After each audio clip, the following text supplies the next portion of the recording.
ચીનમાં ભ્રષ્ટાચારનો એક અત્યંત ચોંકાવનારો મામલો સામે આવ્યો છે.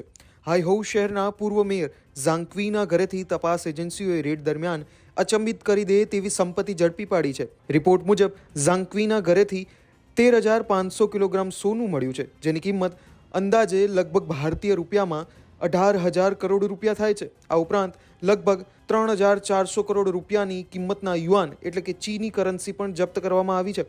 માત્ર એટલું જ નહીં, તપાસમાં સામે આવ્યું કે ઝાંગવીના નામે ચીન અને વિદેશોમાં મોંઘી મિલકતો, લક્ઝરી કાર્સ અને અનેક બેનામી સંપત્તિઓ હતી, જેને હવે સરકાર દ્વારા જપ્ત કરવામાં આવી છે. ઝાંગવી વર્ષ 2009થી વર્ષ 2019 દરમિયાન હાઇહૌ શહેરના મેયર રહ્યા હતા. આ સમયગાળા દરમિયાન તેમણે પોતાના પદનો દુરુપયોગ કરીને લાંચ અને ભ્રષ્ટાચાર દ્વારા અબજો રૂપિયાની ગેરકાયદે સંપત્તિ ભેગી કરી હોવાનું કોર્ટમાં સાબિત થયું છે. આ ગંભીર ગુનામાં દોષિત ઠેરવાયા બાદ ચીનની કોર્ટે ઝાંગવીને જીવ ગુમાવવાની સજા ફટકારી છે. ચીનમાં ભ્રષ્ટાચાર સામે કડક કાર્યવાહી કરવામાં આવે છે અને આ કેસ તેનું સૌથી મોટું ઉદાહરણ માનવામાં આવે છે. ત્યારે હવે શું અન્ય દેશોમાં પણ ભ્રષ્ટાચાર સામે આવી જ કડક કાર્યવાહી થવી જોઈએ? આને લઈને તમારું શું કહેવું છે? કમેન્ટ કરીને ચોક્કસથી કહેજો.